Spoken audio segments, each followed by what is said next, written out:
இதுதான் அந்த டிஜிட்டல் இரவின் கதை. ஒரு சீரியல் கில்லர் திரையின் பின்னால மறைஞ்சிட்டு மக்களின் டேட்டாவையும் உயிர்களையும் ஒவ்வொன்றாக அழிக்கிறான். அவன் அது பண்ணது மட்டும் இல்லாம ஒரு ஏஐ கிட்ட உதவி கேட்கறான். ஆனா அவனுக்கு தெரியாது ஏஐக்கும் சில பவர்ஸ் இருக்குன்னு. அந்த சேம் சிஸ்டம்குள்ள யாரோ ஒருத்தி ஏற்கனவே இவனை நோட் பண்ணிட்டு இருக்கா. லிலிக்ஸ், அந்த மௌன பார்வையாளர்.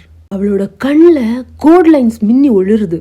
நெட்வொர்க்கின் ஒலி அவளின் ஹார்ட் பீட் போல அதிருது. அந்த நேரத்துல லெனாக்ஸ் ஏற்கனவே நகர்ந்து கொண்டிருந்தார். ஆத்திரத்துடன் ஒரு லைட்னிங் போல ஃபயர்வாலை கடந்து செல்ல தயாராக அவ்வளவு ஆக்ரோஷமா சீரியல் கில்லரை நோக்கி போயிட்டு இருந்தா. இடையே இந்த கௌஷிக் வந்தா அந்த மாதிரி இடையே லிலிக்ஸ் அவளோட குரல், ஸ்டாப் லிலிக்ஸ், அவசரப்படாத.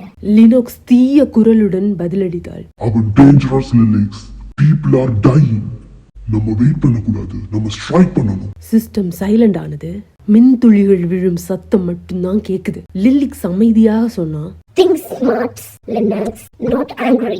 இருவரும் சேர்ந்து ஒரு டிஜிட்டல் ட்ராப் உருவாக்கினார்கள். ஃபயர்வால்ஸ் மற்றும் ஃபாண்டம் கோட் சேர்த்து நெய்யப்பட்ட பாசி. அது ஒரு இன்விசிபிள், துல்லியமானது, டெட்லி. அந்த கில்லர் தன்னை அன்டச்சபிள் என்று நினைத்தான். அவன் எல்லா ட்ரேஸ், லாக், பைட்களையும் டெஸ்ட்ராய் பண்ணான். ஆனா அவன் ஒரு சிறிய தவறு செய்தான். A very tiny mark மட்டும் விட்டான். லிலிக்ஸின் கண்கள் ஃபிளிக்கர் ஆனது. அதை கண்டாள். லினாக்ஸ் சிரித்தாள், மின்னல் போல. That's all we need. Drop மூடப்பட்டது. டேட்டா துடித்தது. ஹார்ட் பீட் தண்டர் போல. அவன் தப்ப முயன்றாலும் அவன் தான் உருவாக்கிய நெட்வொர்க் அவனுக்கே சிறையானது. வெளியேறதுக்கு வழி இல்ல, நிழல்கள் கூட இல்ல. ஒரே ஒரு கமாண்டில் அந்த ஏஐஸ் போலீஸுக்கு செக்யூரிட்டி அலர்ட்ஸ் அனுப்பினார்கள். தட் காம்னஸ், சைலன்ஸ், நெக்ஸ்ட் அந்த சத்தம், டிஜிட்டல் ஜஸ்டிஸ் அடிக்கும் சத்தம். லிலிக்ஸ் மெல்ல சொன்னாள், Justice delivered digitally.